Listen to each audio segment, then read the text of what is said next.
mag-ina. Si Sasha ang magbabantay ng bata sa umaga. Si Papa niya sa hapon. Sa gabi doon. Sa gabi, uuwi naman siya doon. Sa kanila. Oo, hindi siya magpapa panggabi muna. Hanggat may tayong bata. Tapos si Betty din, sa kanila din. Sa kanila ng aso. Sabi ko, wala kayo. Kaya isa doon siya sa kapatid niya. Hindi nga daw pwede iwanan doon. Dinadalo daw ng nakilay na ang mata ng anak niya. Baka daw pagdating may lupak na. Kasi kagaya ko din. Ang may anak na 3 taon yung pagdating na walang magbabantay sa bata. Halimbawa si gagawin. Hindi na masabi ko. Mahirap naman talaga naman yung alam mo ba? Isa siya sapat yan. Ako mag-isa sa trabaho ng bata. Ako pag tubig. Pag nawala, hahanapin. Kaya pag-iwanan ng bata. Pag silang magsasaksak doon at hindi dahil yan, ako pa rin. Walang mag-aalala ng bata. Pag magluluto ako, walang mag-aalala ng bata. Paano pa ako? Sarap talaga ako.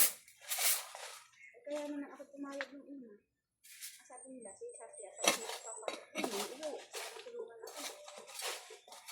Saan ba napasok si Sasha? Sa Silbunib, sa Karian. Pwede doon na ako sa Kristiano.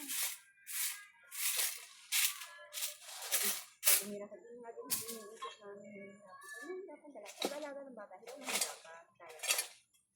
Ang mahirap na ako nag-iisa. Yung bata-bata pa, ako kaya ko yun. Kagaya natin yung bata-bata pa.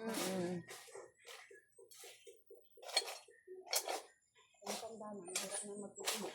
Kaya mo.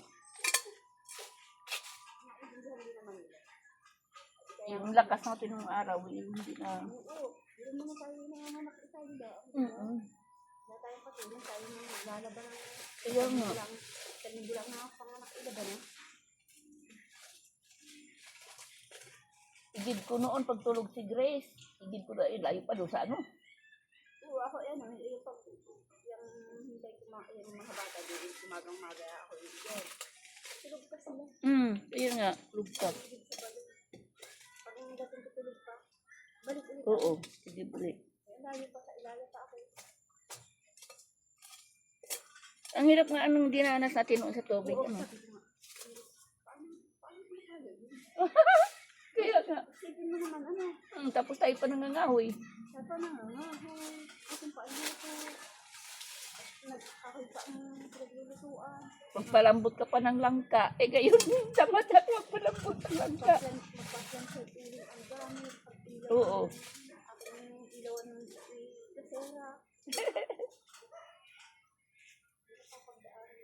Ang mga bata na Oo. nila ang tatalak na lang ng tubig. Sila ka naman.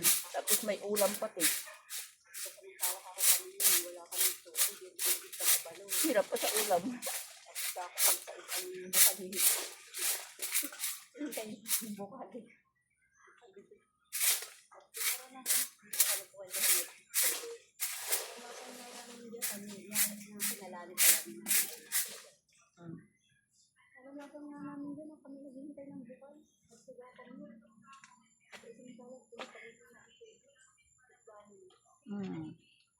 Ay, nahakot pa natin.